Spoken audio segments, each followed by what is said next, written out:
हिंदीમાં પણ આ ફ્લેશ કાર્ડનો ઉપયોગ કરીને બાળકો શીખી શકે છે બારકસરી અને બારકસરી બાળક વાંચન લેખન અને ગણનમાં ખૂબ સારી પ્રગતિ કરી શકશે અને એ જ રીતે અહીં આપણે બનાવ્યું છે અંગ્રેજીનું માત્રાચક્ર માની લો કે અહીં હા ઈ તો બાળકને અંગ્રેજી બારકસરી વિશે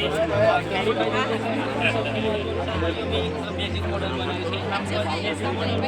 આમાં આખું એ છે કે જ્યારે બાળક શરૂઆતના તબક્કે ગળિયા શીખવા માટે જાય છે ત્યારે તેને ગળિયા શું છે ખબર નથી હોતી તો એ બાળકને બે સળી મૂકશું એટલે બે કે બે સળી પછી બે સળી આમાં મૂકશું એટલે બે ચાર થશે તે ગળિયા વિશે બાળકને મળશે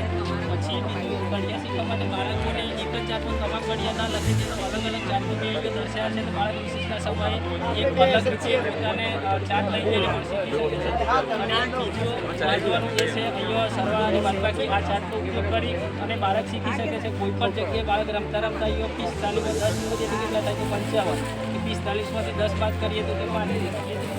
જાદુઈ સરવાળામાં આ રીતે આપણે મૂકીશું તો આ સંખ્યાઓ અને આ સંખ્યાનો સરવાળો હંમેશા સમાન મળશે એ જ રીતે સંખ્યાઓનો ચડતો અને ઉતરતો ક્રમ આના આધારે બાળક સરળતાથી શીખી શકશે એ જ રીતે આ ચાર્ટ છે એકી સંખ્યાઓ શીખી શકે એકી સંખ્યાઓ શીખી શકે અને કેટલાક ઘડિયાઓ શીખી શકે. Thank you.